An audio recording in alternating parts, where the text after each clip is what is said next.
You are listening to the Horse Radio Network, part of the Equine Network family. What a beautiful day for horses in the morning. You are listening to the #1 horse podcast in the world. Here is your entertaining look at the horse world and the people in it.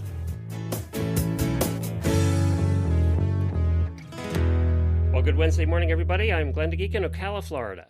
And I'm Jamie Jennings in Norman, Oklahoma. You're listening to Horses in the Morning on the Horse Radio Network for Wednesday, March 4th, episode 3902. Oh my God, it's almost, that's crazy.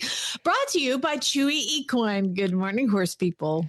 Well, thanks for joining us on this Wednesday. Today, we're joined by Alex and Jill to talk about their new Horse Radio Network podcast, the 10-Minute Tack Up. Plus, Christa Lafayette, CEO of Etalon Diagnostics, is here to discuss horse markings and colors, including spots and socks and stockings and things like that. I got an email from a listener asking about colors and things, and I thought, well, let's address that. And do we have any weird news? Yes, it still happens. Okay. And we may or may not go to Florida. Oh, I bet today. we will. I bet we will. And we'll get an update on how Jamie's horse made out at the vet. Hey, have you heard about the crying horse? I mean, it's everywhere. So what happened in China in this factory? They were making these stuffed horses for the Year of the Horse. They're plush toys. And it was a horse with a smiley face. Kind of cute, actually. A very, very, very chestnut horse, like bright red. Red. And what happened was that they accidentally sewed the mouth on upside down to a pile of these horses. So the horse is making a sad face. It's a very cute sad face, I gotta say. But what happened was it became viral. And they sold out immediately. So they thought, well, let's just make some more. They now have 10 production lines to do the tens of thousands of daily orders they're getting for this crying horse stuffed animal. To be fair, I saw this like a month ago and I want one so bad. So basically, so it's like it's this red stuffy. And it's a horse that's supposed to be smiling and it has like nostrils and a smiley face. It's just like a plush Disney looking horse, right? But the whole mouth is upside down. Even the nostrils are upside down, which makes it look even cuter. And so it's a smiley face. And this horse looks so freaked out. It's become like a cultural obsession in China. Can we get him here yet? We'll have to look that up. I don't know. I'm going to look that up right now while you're talking. We were looking for a prize to give away for a trivia thing we're going to start doing shortly. This would be perfect. Yeah. For our show, this would be perfect. All right, let's do some Daily Winnies.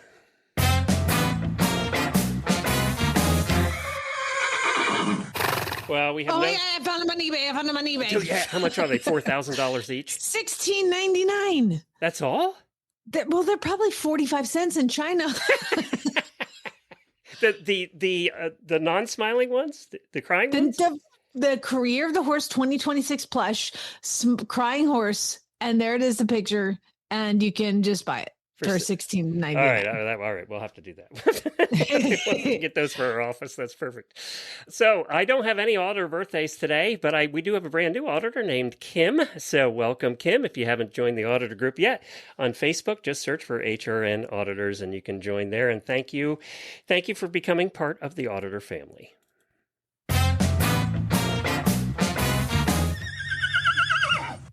I found it on Walmart for $5.99. What? I don't understand. The shipping is $4, so shipping is basically the price of the animal because I'm sure it's coming straight from China. Anyway, moving on. Sorry, you can Google it. So I wanted to give my Daily Winnie to Dr. Brackenhoff at Oak Ridge Equine. Very awesome surgeon. So we're lucky enough to have this clinic called Oak Ridge Equine, and they have, I think, 4 or 5 board certified surgeons at this clinic. It's so busy. It's like when you drive up to Haggard's in Kentucky and there's like 20 trailers. That's how this place always is. There's so much going on. We have quarter horses and race horse. It's really close to the track. There's just, so many sport horses in Oklahoma. So this is kind of the go-to place. And so, with my 3-year-old, I wanted to obviously castrate him as soon as possible. However, a lot of times vets will come out to your house and do it, but this place will do it in a surgical suite. And as big as he is and as it big gets as more they were, complicated the older they get, right? I mean, and these were like cantaloupes, Glenn. I was like, how does he even walk around without them hurting? So I loaded him up and took him up to Oak Ridge. And, when I got there, he's in the trailer and he sees all the horses everywhere and he's screaming. So the barn staff comes out and grabs him. And this Hispanic guy was like, oh my God, he's so beautiful. And I was like, yeah. Why is he here? I'm like, he's getting castrated. And all these Mexican guys were like, no, you can't castrate him. I was like, I just pat him on the shoulder and I said, man, he makes a good stallion, but he's going to make a great gelding. And they're just like horrified that I would dare castrate a buckskin Andalusian that looks like, anyway, it was really funny.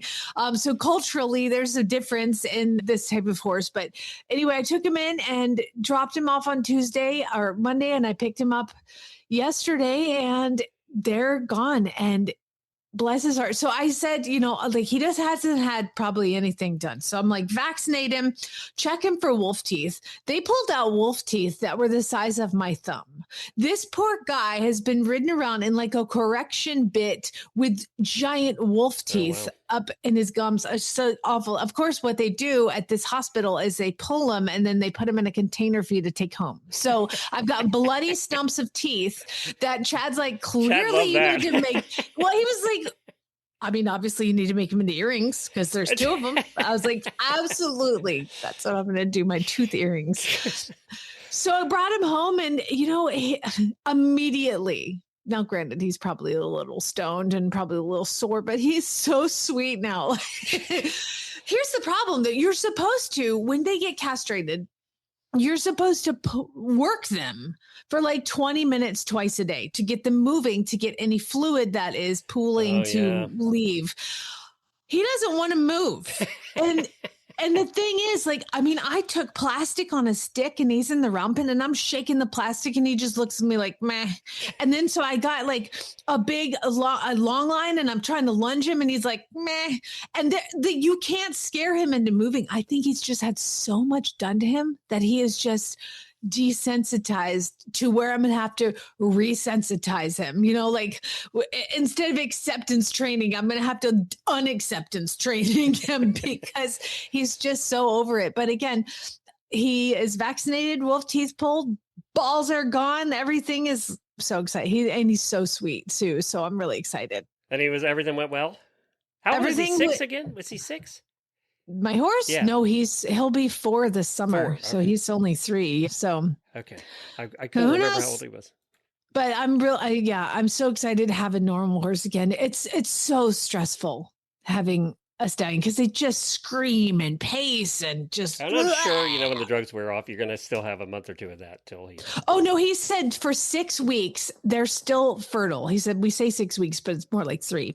So he still has gasoline in the tank, if you know what I mean. He was like, just don't get him around mares. And I was like, no problem. We don't have any mares. And then he goes, for the gas to leave the tank, that's going to take about 6 weeks. He goes, but the behavior, he's like, it just depends on if he's bred before, if he's done this before, he's done that before. He was like, you'll see what you get at the end of 6 months. And I was like, okay, cool. So we'll see what happens. It's gonna be great. He's gonna be awesome. I don't think he's ever bred. He'll be fine. Yeah. Everything. Are you gonna keep him by himself for a little bit? Oh yeah, he's in the covered round pen. It's like it's like I almost just had a house built for this horse. So he's been out there and he's got hay nets and toys and all the things to make him happy. And I was so freaked out last night because he just wasn't really eating really good and he just didn't feel very good. So I gave him some bute and then we went up, we had dinner and I was like, I can't, I'm like just a nervous wreck. I thought it was going to be all better. And now I'm like, oh my God, he doesn't feel good. His balls hurt, like everything hurts. So Chad and I walked down to the barn at like 11 p.m. Bless my husband's heart. And he was so much better. I was like, bute kicked in. He's good to go. So he was eating this morning and everything was good. So it's just like the worry of horses, like the stress as a mother The stress never ends. It's exhausting. You do talk about your horse's stress more than you do your parental stress for your son. Oh my God, my kid's fine. He's at school. It's fine. Yeah. Hey, whatever. We both have lived in Kentucky in the past, and we're in Lexington, and it's obviously known for its very large breeding farms and thoroughbred farms. Well, one of them just got sold. Shadwell Farm just sold for $50 million. Oh. Coolmore bought Shadwell. That's, of course, Ashford Stud. And you've been to Ashford Stud. I went to last year to see American Pharoah and Justify. Yeah, that's right. Oh my God. It's like you drive in and it feels like you're driving into Dublin. Well, now Ashford Stud is taking over the Shadwell farm. Wow. So they're going to have both farms. So they're going to have a huge presence in Lexington, Kentucky. Yeah, $50 million. It was one of the Shakes farms that he had passed away. One of the many Shakes I can't keep track of had passed away, and they're selling off all his assets. So that's why it ended up getting sold. But the good part of that is it's going to maintain being a horse farm and not be developed into a development. Oh, so thank God. It won't be 1,000 houses. So that's the good part of all of that. And that is starting to happen, obviously, around Lexington. It was starting to happen when you and I lived there. They were starting to rip up the horse farms and make them into housing. So the more of these that we can save, the better. And of course, it's happening all the time here in Ocala. It's becoming a big problem. Oh, yeah. But yeah, so that's where American Pharoah and Justify are. And maybe they'll have a bigger house now. We'll find out. All right, let's go to our first guest right after this word from Chewy. Chewy is everything you need to get your barn ready for spring. Whether you're battling mud, upgrading your grooming supplies, or stocking up on electrolytes and ulcer guard for that unpredictable weather, Chewy delivers on what you need right when you need it. Stay on track with vaccinations, dewormers, and daily supplements with trusted brands and the convenience of auto ship. Plus, enjoy free shipping on orders over $49. It's never been simpler to keep your horse happy and healthy. Start your spring restock today at chewy.com/equine. That's chewy.com/equine. For the fully stocked barn and for the life with horses, there's Chewy. Well, Jamie, there's a brand new show on the network. I think we talked about it a little bit last week. It's called the 10-Minute Tack Up. And we have Alex and Jill here. They're the hosts of the new podcast. Hey, ladies, good to talk to you, and thank you for being here. Hello. Good morning. Well, first of all, Alex, tell me a little bit about the show. What is it? And I know it's tied to one of our brands as well, right? Yeah, it's called the 10-Minute Tack Up, and it is in conjunction with mynewhorse.com, our brand for all things new horse ownership and just horse lovers in general. But Jillian and I are kind of the team behind My New Horse, and we've been wanting to launch a podcast for that brand for some time. And the format of this, it's as it promises, it's just around 10 minutes. Jillian and I get on. It's both the podcast and video recorded, and we just kind of riff for about 10 minutes on whatever topic we've decided to discuss. It's just a quick and fun podcast that we thought would match the My New Horse brand's friendly, engaging, conversational vibe that we've got going on the website. So yeah, we decided to pair up to co-host it because Jillian, coincidentally, it has just recently in the past year gotten her first horse after riding her whole life. Yay. Congratulations. Thank you. So is the show about new horse ownership? Is it targeted toward that audience? It's targeted toward that audience, but it kind of still offers plenty of like relatable moments for any horse owner. The topics that we pick are things that would appeal to that first time owner though. Okay. And Joe, you got to tell us about your new horse. Yeah. So his show name is Dad's Private Jet. He is a 4-year-old appendix. So we will be doing the AQHA and the USEF over fences, thinking about teaching him how to do the driving and all that kind of stuff. But he's definitely a character. He has big emotions. I love the name. We just love quarter horse names. By the way, Jamie's husband would like to have Dad's Private Jet, but she won't let him. I mean, to be fair, like if I bought a horse with that name, Glenn, it would be like a green light to get a new horse. You'd both be satisfied then. He'd have his new jet and you would have a horse. It's perfect. That was so smart, Jillian. Oh my God. I know. I told my parents, I was like, Dad's private jet. My dad was like, And I was like, well, no, the name really got me and I kind of need him. Yeah. You need your own private jet. It's Dad's private jet. There it is. Love it. And we Thanks, were talking Dad. about the cost of horses a lot in the show recently. So there you go. I mean, you got a horse that has a very expensive name right there. Yeah. Everyone's like, wait, is that actually a show name? I was like, I didn't pick it. He came with it and I'm never changing it. No. Do you call him Jet for short? I sometimes joke around when he decides to get the zoomies. I'm like, all right, you're really showing your true colors here. I'm like, let's calm it down. Just so you know, I had a horse named Jet as well, and he would pass gas when he jumped, and we called it his jet propulsion. So, I'm going to steal that. Jill, you're down here near me too in Ocala, aren't you?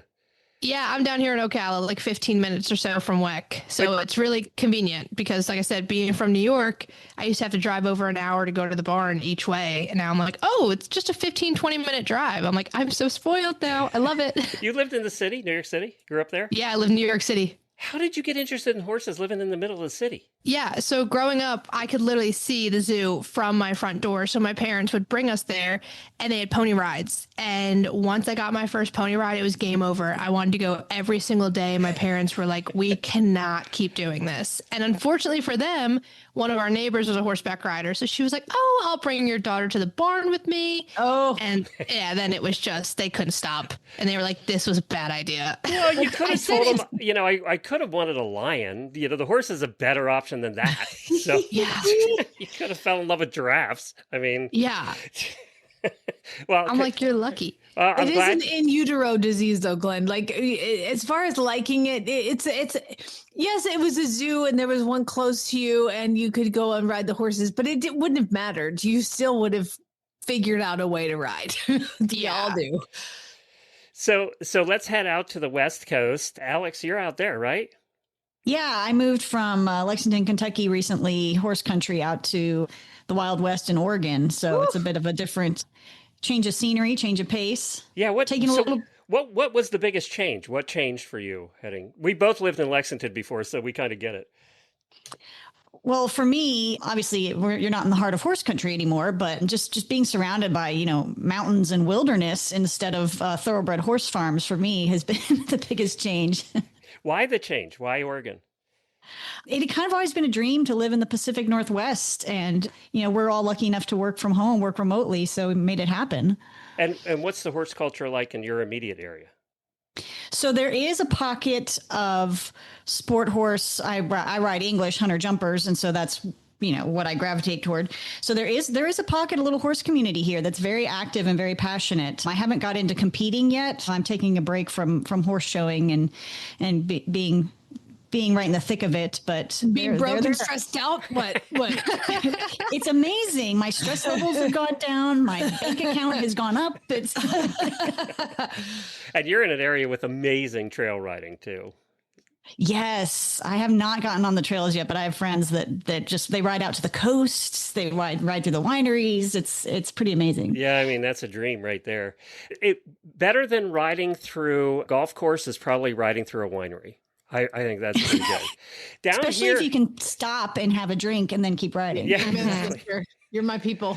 Jennifer got to ride when we first moved to Florida. When we actually had orange groves in Florida, she got to ride with friends through an orange grove that was enormous. So they were just cantering up and down the rows and the oranges were almost ready at that point. So she said that was kind of magical. That was kind of cool. That's cool. Yeah. Well, we asked some of the listeners, what's the one thing you wish you knew when you bought your first horse? And I thought, well, that'd be appropriate for when you guys are coming on. And the first answer are, looks aren't everything. Some of the most difficult horses I've had were the pretty ones. Right, Jamie? Did you write that, or was that? I don't know what you're talking about, Glenn. Jillian can attest to that. Yeah. So is the new one a handful? Yeah, he's a handful. He is handsome. He is actually kind of the opposite of what I was looking for when I sent my trainers my dream list. I was like, oh, I want a gray. I want him to be older. I want it to be a gelding. I got a baby that is black. But he is gorgeous, but he is just a handful in every way. He's like a big puppy dog, but he he just really knows how to keep my life interesting right now. And his jet fuel likes, like you said earlier, likes to kick in. You know, There it is. we always tell people don't fall in love when you first see the horse, but all of us do it. I mean, we've all done I it. know. I fell in love off a photo and I was like, okay, this is definitely a disease because I'm like, I've never seen this horse in person and I'm in love. Yeah, we would never pick a man this way. Never. Yeah, we're like, let's get a life partner that we're going to spend thousands and thousands of dollars on, and let's just get it off the photo. It'll be fine. Everything will be fine. Another answer was there's no such thing as too old. I had a family friend tell me that I needed to try out the older horses when I first started, so I found a 23-year-old that ended up being my everything. But I never, unless the friend had said to look at the 23-year-old, I would have never done it, yet it was the perfect horse to teach me to ride. I think that's a mistake that we've talked about many times on the show, is that younger riders end up wanting younger horses when they in fact could learn very well on a 23-year-old and then get the younger horse. Glenn, they grow together. They grow I know. together. It's important. With many medical bills along the way. This is probably one of the biggest mistakes I think we see with new horse owners, right? Is getting the 2-year-old and we're going to grow together. And I'll train it even though I don't know anything about training a horse. It's definitely one that we saw when we had our boarding stable. And the ones that had the most trouble were the ones in this situation. Yeah. Yeah. And needed the most help. Here's another one. You never stop learning. And there's 100 ways to do the same thing, and 90 of them are correct. Reading is not enough. You must practice and find the right people who you can do perfect practice with. You know, I think it is great when somebody does find, when they're coming up, whether it's a teenager or an adult, when they find that barn family that they can be part of. I think actually boarding is better in that situation. And, you know, you guys talk about it too, the boarding versus keeping them at home. What do you think? Alex, what have you found? Well, I have primarily boarded all my horses over the years, and I will agree with that listener's comment that becomes my family, my social circle, my support group, especially as an adult. Like we would just discuss me moving to a new city. How am I going to make friends as an adult in my 30s? And it's that barn community that really lifts you up and supports you. So I will second that for sure. Yeah, I think it can go both ways. And it's interesting because we just did a poll last week and the results with our listeners were 65% of them have their horses at home. And that number surprised me. Wow. Yeah. It actually surprised me because I thought it would have been more the other way. But I totally agree. When you're first learning, having that barn family to help you out and hopefully somebody there that really knows what they're doing that you can watch and listen, you know, and then you kind of figure out what's right for yourself. And that was the next answer is have the right people to ask for help, but always listen to your common sense, intuition, or whatever if it doesn't feel right. And I think that goes without saying, right? And then, you know, we do have a lot of our listeners that have their first horses and listen to the show forever. And they do say, and the last comment was basically find all the resources you can and absorb it all. And then you're going to find where you fit. You know? I like that. Yeah, I think that's true too. And I think we all try and do that. We all try, especially horse people. They absorb everything and they watch everything. But I'm excited for the new show you guys have coming up. It's the 10-minute tack up. It started already, right? Yeah, Yes, we just had our second episode. And they can find it on horseradionetwork.com or any podcast player. I love the name too. That's a great name. Good job there. And good luck with the show. Thank you. All right. Thank you, guys.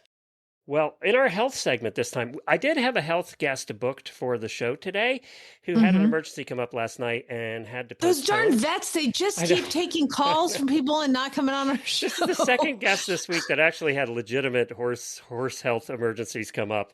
So we'll get that person back on. It's going to be their first appearance here. But so in the meantime, I got an email 2 weeks ago from somebody asking about color. Have we talked about color on the show and horse color and spots and all of that? And we did. Back like 5 years ago, we spoke to Christa Lafayette, who's one of our favorite guests from Etalon Diagnostics. And she's so well-spoken and talks about this so well. And we ended up talking to her about birdcatcher spots and socks and stockings and facial markings and manes and tails and all that kind of thing. So So I thought I would just replay that and help the listener out because it was such a good interview. You weren't actually on that. It was Lisa that was on this one. So I was going to say, I don't remember this, but now I'm excited to listen. it was fascinating conversation. Krista's fantastic. So we were glad to have her on to handle this one. And hopefully we answered the listener's question. Thank you. If you have questions that you would like us to tackle, just email me at glenn@horseradionetwork.com. Now that Ashley has taken over the running of the network, I get no emails anymore. It's wonderful. So if you send me an email, I'm probably going to answer it and see it. Do you need me to email you every day so you don't feel bad? I'm kind of enjoying it, but now the emails I do get are from listeners, and it's wonderful. So that's awesome. It's not all the business crap. I don't get those anymore. So this is Krista, and this was Lisa and I doing the interview back in 2020, I think. So we are welcoming Christa Lafayette, the CEO of Etalon Diagnostics, and we're going to talk about birdcatcher spots and genetics and all kinds of coat color markings. Christa, welcome. Thank you so much. I love this show, and I'm so excited every time we talk. It's so much fun. Well, the last time you were on, I was not on, but I listened, and we were talking about coat colors and all that kind of fun stuff. And today, I think we're going to focus on just the markings and all those weird little spots and color things that we see. That sounds great. As long as you guys can put up my whatever creeping crowd voice, I'm all over it. Let's talk about it. Yeah, you and Glenn. We're in this together, Krista. We're fine. So that's excellent. I'm just fascinated by the genetics of coat color and markings and all of that. And so, tell us just in general, are leg and face markings are they genetically predictable like coat colors? Like you breed two chestnuts together and you're going to get a chestnut. Are the leg markings kind of like that too? So the absolute black and white solid answer is kind of. Okay. That's why we love Krista. She's so decisive, Yes. Yeah. Yes. Tell us about that. Tell us about kind of. So white markings, kind of is. White markings come from a huge number of variants and mutations in a couple of regions. We know that there's a handful of regions. We suspect that there are more. There are two major regions that we tend to look in. There's one called the KIT region, KIT, and there's one called the MITF. Some people call it MITF. And those are two regions that we'll use as examples. Each of these regions is a part of your genetic code that is the map to building you, right? Right. So as your body is constructing itself, wow, that's really deep. As you're being built, your cells and your neurology and your musculature and everything starts to construct itself based on this map that is you. That's your genetic code. And if it comes to a region, let's say in the MITF region, if MITF codes for where your melanocytes, your color-producing cells migrate, and if part of that code is altered or missing, those cells will stop there. They'll go, wait, where do we go? And depending on where they stop and where that code is broken, will result in white markings. Now, you follow? So that I do, yeah. It's not as precise as one would think, and depending on where the variant is, the mutation, in what region, and in what region of the region will determine the amount of white that you do or do not have. But is it absolutely consistent? No. So this is why if you clone a horse, they can have different markings. That's exactly right. There are all kinds of changes that we still don't understand that happen during development that cause changes in what we think is a predictable thing. Wow, that's amazing. So I know in the auditor room, there were so many questions and comments about some of the different spots, like birdcatcher spots. Can you tell us what those are and how those kind of come about? So birdcatcher spots are one of the great mysteries of life. They're so fun because birdcatcher spots, they're these little white markings about the size of a little smaller than a penny, maybe the size of a dime. They're called birdcatcher spots because they originated, I believe, from an Irish thoroughbred back in the early 1800s, and his name was Birdcatcher. Some people say they're called birdcatcher spots because it looks like your horse is standing under a tree full of birds. You know what I mean? Yes. But the cool thing about those, they move. Birdcatcher spots move. So that's a little bit even crazier still. Yes, they do. They appear and they reappear, and they don't necessarily do it in the same place. So, and there's no rhyme or reason that we know of right now to cause that or why. We don't know. At Etalon, we have a couple of places that we are pretty suspicious that look promising in the genome that we have found, but we need more samples of animals with birdcatcher spots and documentation. Let's see the pictures. Let's see the pictures. Let's see the DNA to be able to figure it out. And then once we have identified the variant, why do they move? I don't know. Yeah. I don't. It's amazing, but I've seen them. And I had a horse who had one of those, and it was like, wow, that's just strange. It's just was weird. it a thoroughbred? A thoroughbred cross. Yeah. Thoroughbred cross. That's so interesting. So we're more likely, I guess, than to see that in a horse with thoroughbred lineage than not. So well, it's tough to say. I mean, that's what they were named for, right? Yeah. With a thoroughbred stallion. But there's no other documentation that I know of that shows that it was in other horses, but it may well be. So we have seen many, many different traits in horses that are alleged to only be in certain breeds. Yeah. But when we do these larger studies unbiased, test everybody for everything, lo and behold, we find it's all over the place. Fragile foal was one of those. We found that it was in lots of different breeds. But then you go back and say, okay, 10 generations back, a horse may have had a thoroughbred ancestor that you don't even really know of. That's absolutely true. Or they both could have had a common ancestor way, way back. Yes, exactly. I have the important question, though. Why aren't they called bird poop spots? Because they look like bird poop. Why Birdcatcher? Because the horse's name was Birdcatcher. The thoroughbred was Birdcatcher, but they do look like bird poop spots. Yeah, they look like bird poop. And, bird poop moves, too. So this is true. It's appropriate. Particularly when I turn the windshield wipers on my truck. Exactly. It moves. So we have a therapeutic riding center, Krista, and we have a Belgian quarter horse cross named Tessie that Jen has actually ridden, Glenn's wife. She has the most beautiful, beautiful mane. It's flaxen and it's red and it's dark brown and it's henna, and I would spend like $800 in the hair salon to get a mane with her color. So how does that happen? I mean, Belgian quarter horse cross. And so I have to think that maybe her mother was a babe because she's got some darker stuff in there. And the Belgian has the flaxen. But how does all that happen?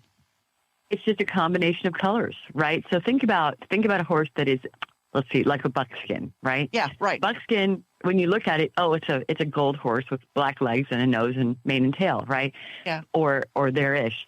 But what it really is we know that if you're a buckskin, you have to have, to begin with, a black base, right? So you have to have one or two copies of the black extension variant.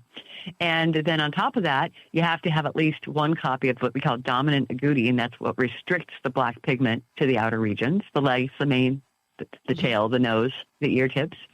And then to dilute that bay that you've created by adding the agouti on top of the black, you need to add a copy of cream. And lo and behold, you've diluted the bay into this beautiful golden color with the black spots remaining. So what you have is not a single color buckskin, but you have a copy of black with a copy of dominant agouti with a copy of cream. And that's what results in that look. And that's probably what you're seeing in your horse, the multicolored mane.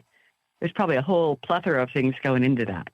Oh, obviously. I mean, it's gorgeous. And it you look at it and you look at her out in the pasture and it looks sort of flaxen-y, but you get up there and it's like, holy cow, there's 10 different colors in here. Well, maybe you should pull her sample, pull a mane or tail sample and send it in. Let's take a look at it. Yeah, we should do that. Yeah, that would be great.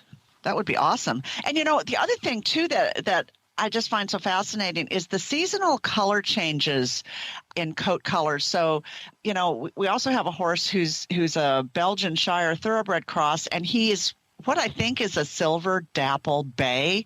He's not been genetically tested, but he's got that kind of liver-colored body with the flaxen mane and tail that you see sometimes in Shetland ponies.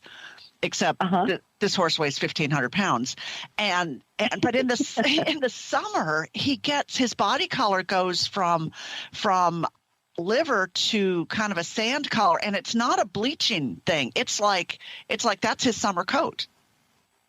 Do you think it's maybe the undercoat? Maybe he shed out the bigger, longer, heavier coat, and it's the undercoat? Probably. Color? Yeah, probably. But what causes that? So there's these different colors in the coats. Well, I mean, there's a bunch of different factors that can happen. Obviously, there's the sun bleaching effect that you talked about, which in and of itself is kind of interesting. We know that there are black horses that bleach in the sun, and there are black horses that don't, period. Yeah. And they rarely cross. The only time you see a hardcore black horse bleaching, there's probably a health issue going on there, right? Right. So if you think about all of the different layers that go into, again, going back to our buckskin, and you think about now let's add in things like length of coat and type of coat, color and texture, and then warmth, longer hair versus shorter hair, coarser hair versus finer hair. Probably, and I don't know this, probably if you go to smooth your hand over that hairy winter coat, I bet the undercoat is lighter what you're seeing. But Probably. I could be wrong.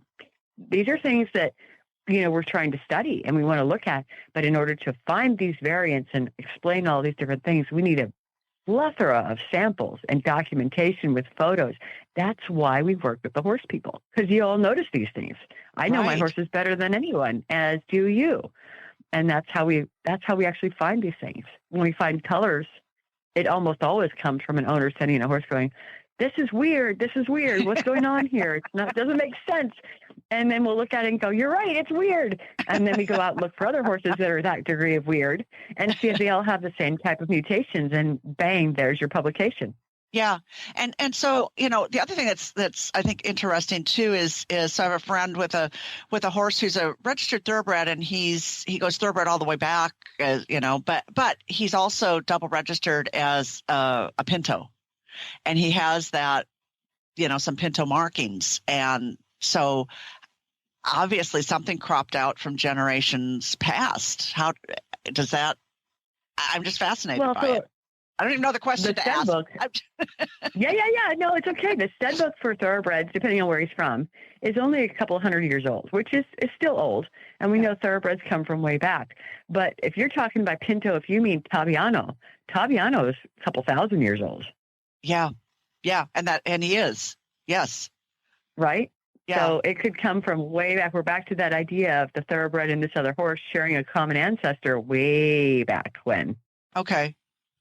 That's so really... it's possible that exists, right? It exists in thoroughbreds. It's just that people have bred it out. It's not their preference.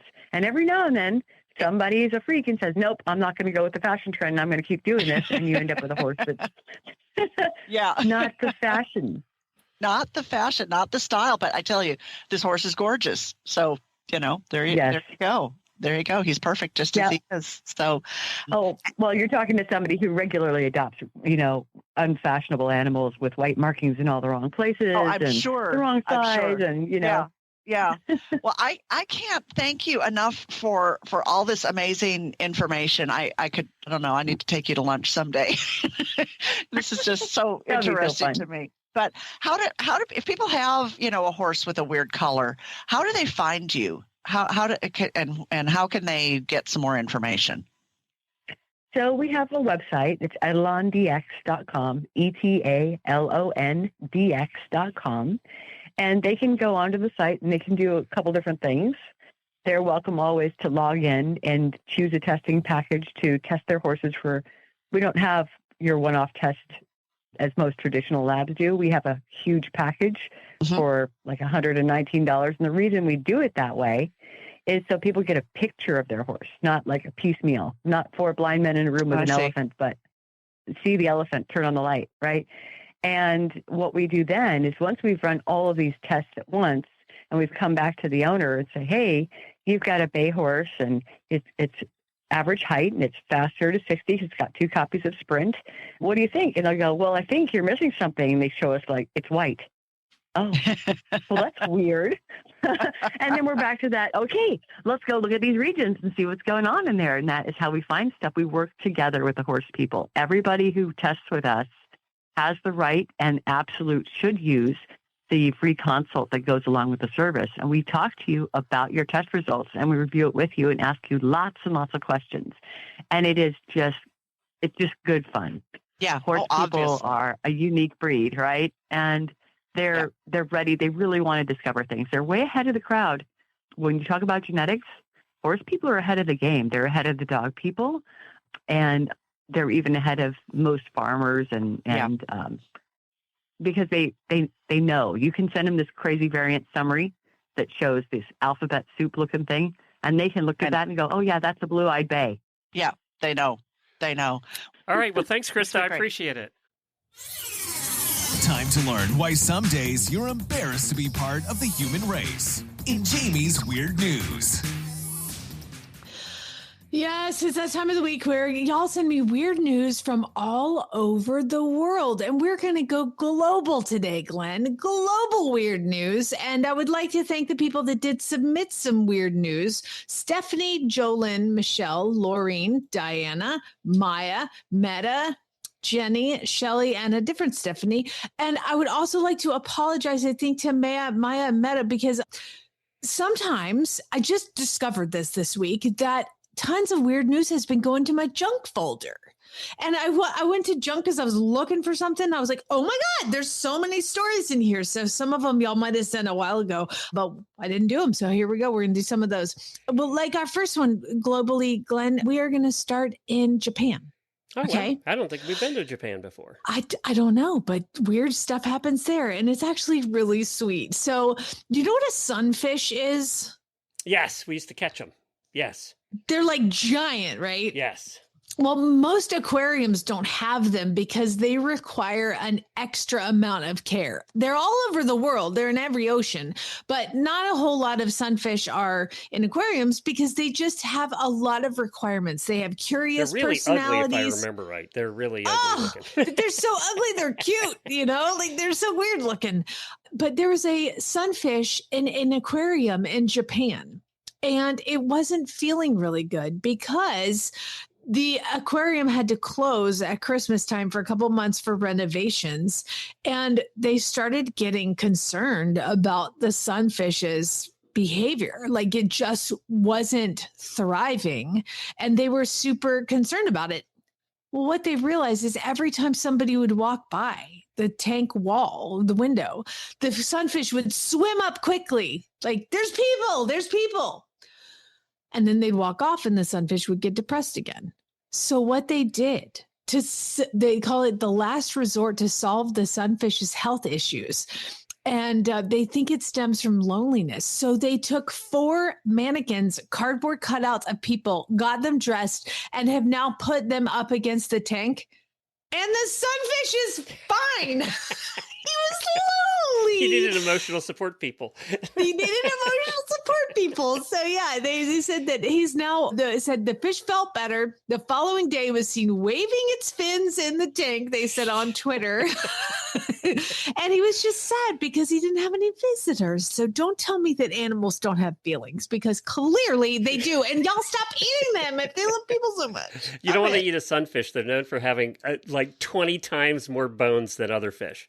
They are known in Japan as a delicacy. Well, it's because it takes so long to clean them. All those bones. Oh,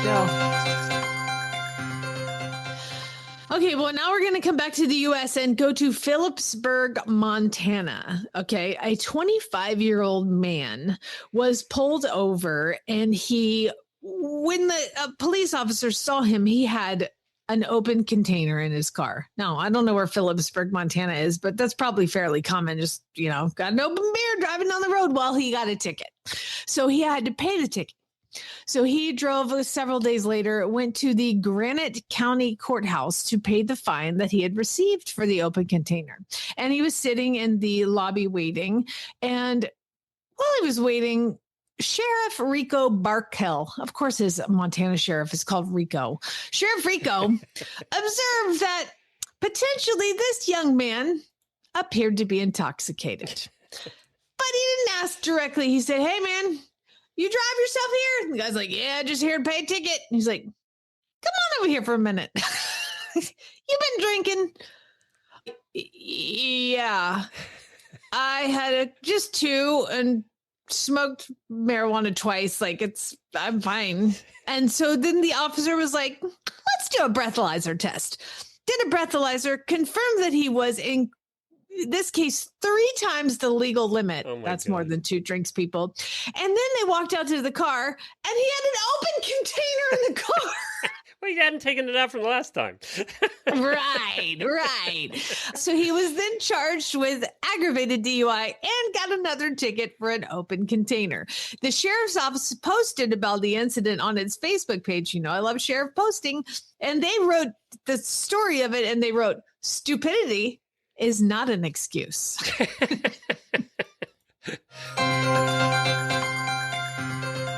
Well, we're going to go to Florida now. You because all we have need to go start looking Florida. somewhere else for your news. You just do. I don't look in Florida. It finds me.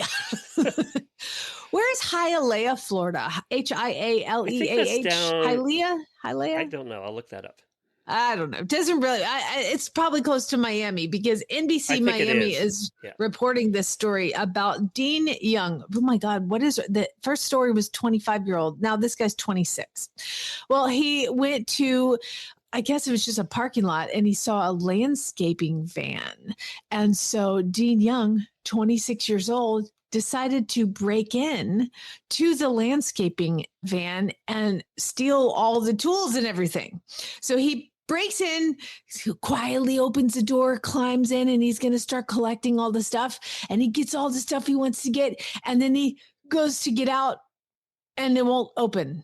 He's locked inside the landscaping van that he was trying to steal from. Well, apparently he's claustrophobic or something and freaked out, started screaming and beating on the doors. "Help me! I'm inside! I'm stuck inside the van! Somebody help!" And the landscapers ran over and they're like, "What are you doing in our van?" And he's like, "I'm stuck inside the van." They were like, "I think we're going to leave in there for a few minutes." They called the police, did not free the guy from the van who's still inside freaking out. And then the police come and then turns out there's like machetes inside the van that he was going to steal too, because they're landscapers in Florida. Why wouldn't they have machetes in the van? So they end up having to open the van and they've got like guns drawn on him and get him out of the van. Turns out he was actually out on bail from another case of burglary.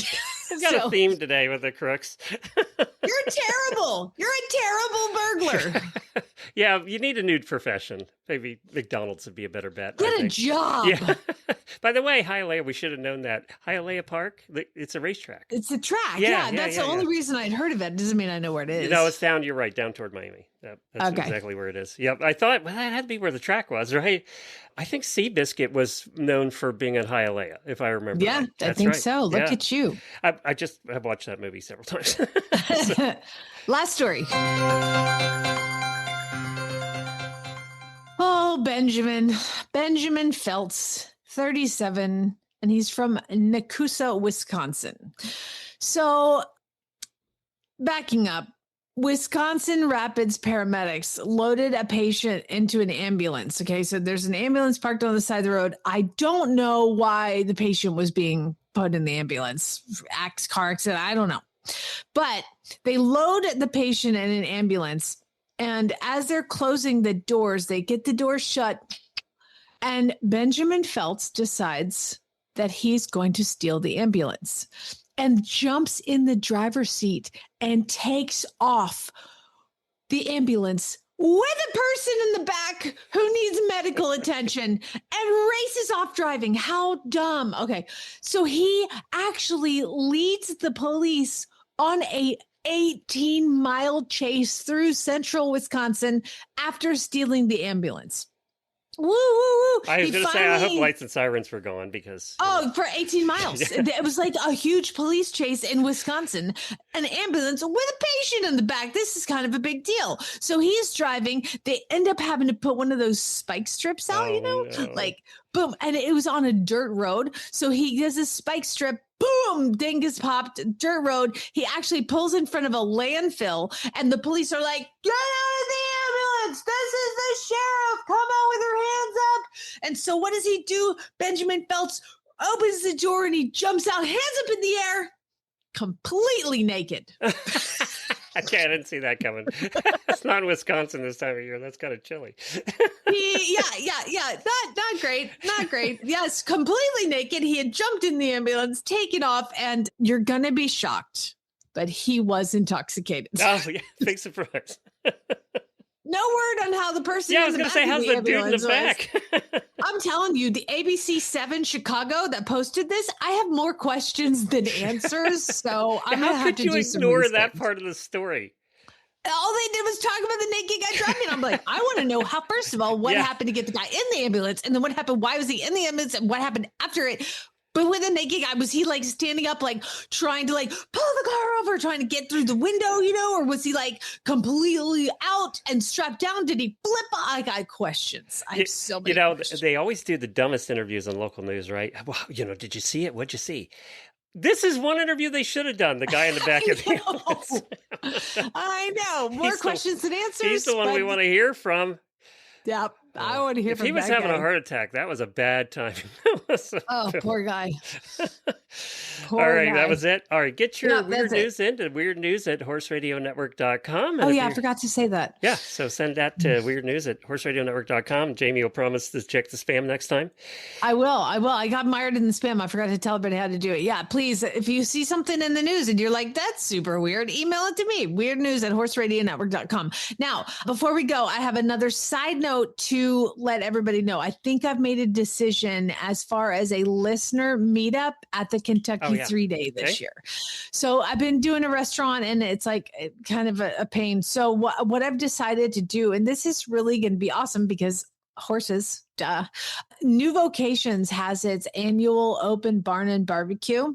And it's Thursday, April 23rd, and it's completely free. They have drinks, they have an open bar, they have a live music, they have food trucks, usually vendors, and also silent auctions. Hello. And then also you get to tour the barns of all the adoptable off the track thoroughbreds. It's like super fun. Is this Friday night or? It's on Thursday night, actually. So then you'll have, because a lot of people can't make it on Friday night. So I was like, let's back it up to Thursday. And if you're not here, then message me and we'll figure a time to meet up or whatever. We did this once before when I was along. We did. Yeah. We've done this before, but unfortunately, there's so much going on at New Vocations at the time. I couldn't find everybody. Are you going to carry one of those little tourist flags with our? I think I'm going to get like a horse balloon or something, and have a horse balloon on a string. That's a good idea, actually. I know. So fine, I'll be because that won't scare any of the horses at New Vocations. I know it'll be fine. You're right. Dang, I probably should have thought of that. I think the flag might not help either. Okay, well, if anybody has any ideas. Your cowboy hat. Wear your cowboy hat. I'm not going to wear my cowboy hat. I'm not going to carry it all the way to Kentucky. Poser. So I'll figure out a way. If you guys have any ideas, I guess the balloon would, you know what? I'll put the balloon at like our table or something. I don't know. I'll figure it out. Any suggestions welcome. But if you guys want to come, you can go to horseadoption.com and click under the events, and they do like a RSVP. Just so I think they can get a head count if you want to come. And then send an email that you're going to come. Because they do it limited, I think, to a certain number. So I don't know. We'll see. Don't wait. Do it right away. Oh, I clicked on it and it says his website status is suspicious. So I'll have to figure. Good luck. It'll be fine.